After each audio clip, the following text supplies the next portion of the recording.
Hey YouTube, welcome to day 7 of the Puzzle Advent Calendar. So for those of you who don't know, the Puzzle Advent Calendar is basically a big collaboration between 12 different puzzle creators and 14 YouTube Cubers, and every day from December 1st to December 24th we're going to be bringing you a video showcasing one of these really cool puzzles. So all of these puzzles are totally new and haven't been shown on YouTube before, so that's really exciting. So I have no idea what's in here and I'm really excited to get into it. If you haven't seen the other videos, I'll leave a link in the description to where you can check them all out. And once all of the videos have been published, I'll leave a link to a playlist with all 24 of them. But for now, we're just going to get into the puzzle. So this puzzle was sent to me by Cubes Made Easy, so huge shout out to him for sending me this puzzle and also for working so hard on this advent calendar and getting it all organized. Big shout out to all the people who put this thing together. I think it's really cool and I'm really excited that I get to be a part of it.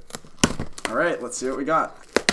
See some bubble wrap. So we have some sort of note here. Wow, okay, so this seems like it's a pretty long note, so I'm going to save this for after I look at the puzzle. We also have, oh, apparently there's a bonus puzzle in here too, according to this, so that's pretty cool. Let's take a look. Okay, so it looks like a normal 2x2, but I'm guessing it's far from that. And, ooh, is this a square 2? This is a bonus puzzle I've sent along with the one for the advent calendar, and you can keep it. Thank you. It's a copy of the Square 3 Plus, which to date is the only design of mine that's ever been mass-produced. Design is in quotes because this is more of a piece swap mod than anything else. Its name comes from one layer being a square 1 and the other layer being a square 2, and 1 plus 2 equals 3. Oh, that's very cool. It's a bit more difficult to solve than a square 2 since you have to deal with some bandaging. I've solved mine a couple times and it's not very intense, but it does require a bit of thinking. I hope you have fun with it. That's really cool. Big thanks to Cubes Made Easy for sending this to me. I haven't heard of this before. It looks like a square 2 on top, but I'm guessing there's more to it like he said. I think it's really cool that he was able to get this mass produced. That's awesome. Alright, so we'll start with this one, then we'll move on to the actual puzzle. Oh yeah, so it's a square 1 on top, square 2 on the bottom. That's really cool. Yeah, oh wow. Look at that. That's so cool looking. Wow, I really like this already. And it's got his logo on it right there. That's really cool.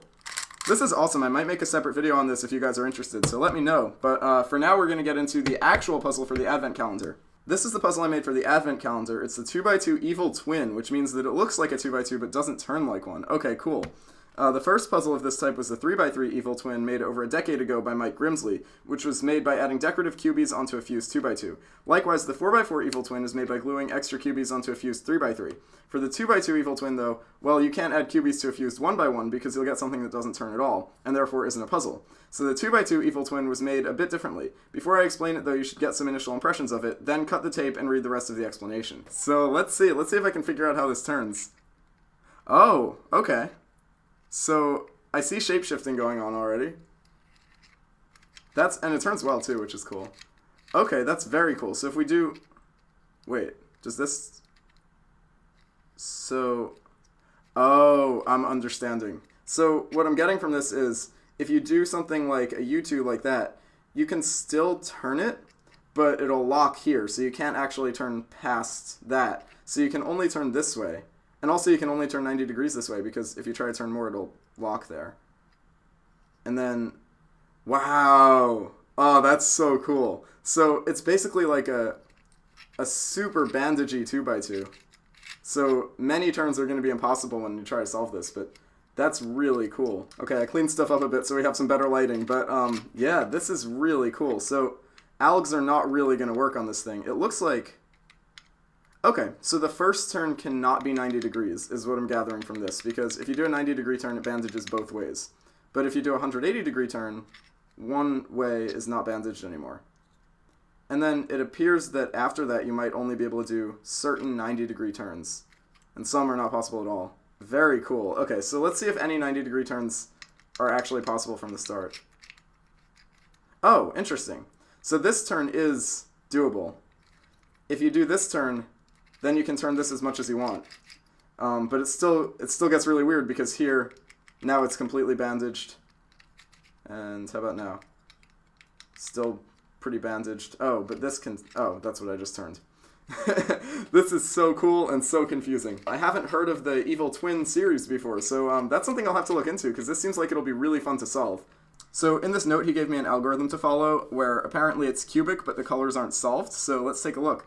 So he says U is white, F is blue, R is orange. So U, F prime, R, F, U prime, R prime, U, R, U prime, R.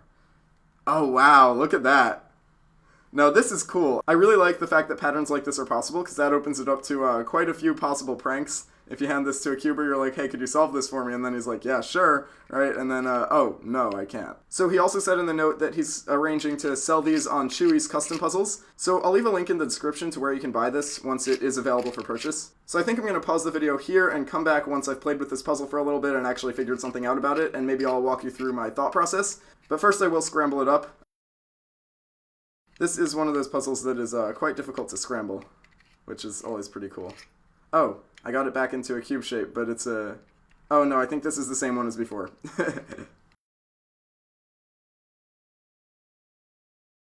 Now it's getting pretty scrambled. Wow, look at this. This is insane. I really like this puzzle. This is awesome. Alright, so I'm going to have some fun with this, and I'll come back once I figure out how to solve it. So it's been a few days, and the biggest thing I've learned about this puzzle is that the best method to use for it is pretty much guess and check. So the reason I say that is because there are a lot of times where there's only one possible move you can do, or maybe two possible moves, and one of those moves is going back to where you just came from. So for example, if you do something like U, you can't do any OR moves. The only option is an F, or an F2, or an F prime. And that gets to be even less legal moves as you move on through the puzzle. So for that reason, pretty much the method I've been using is to reduce it to a cube just by, doing random moves and hoping eventually I get there. And then I'll either be in the solved state already, or I'll be in the state that he gave me an algorithm for. So I have done a little bit of research here on this puzzle, and basically what I figured out in all this is that there are 24 legal 2-move sequences. So that would be something like U, F, like that. And then from there are 24 legal 3-move sequences as well. So some of the 2-move sequences are blocked after doing them and you can't do anything else, but some of them have like 2 possible continuations, so they make up for it, and you end up with 24 in both cases. And then it's actually the same thing for 4-move sequences. There are exactly 24 legal 4-move sequences on this puzzle. So I haven't quite checked my work yet, and I really want to do this eventually, but I didn't quite have time before this video. But for 5-move sequences, it seems like I was getting 25 legal ones, which is not the number I was expecting, and I'm kind of curious as to why it would be going up. If anything, I would think it would go down as you go farther into the puzzle. Something that I do think is kind of cool is that there is at least one legal n-move sequence for any number. So there's a 10 million move sequence out there that's legal. The reason I know this is because if we do the sequence he gave us from this angle, and then we do it again, we are actually able to do it again, which I think is very interesting. And then we can do that as many times as we want.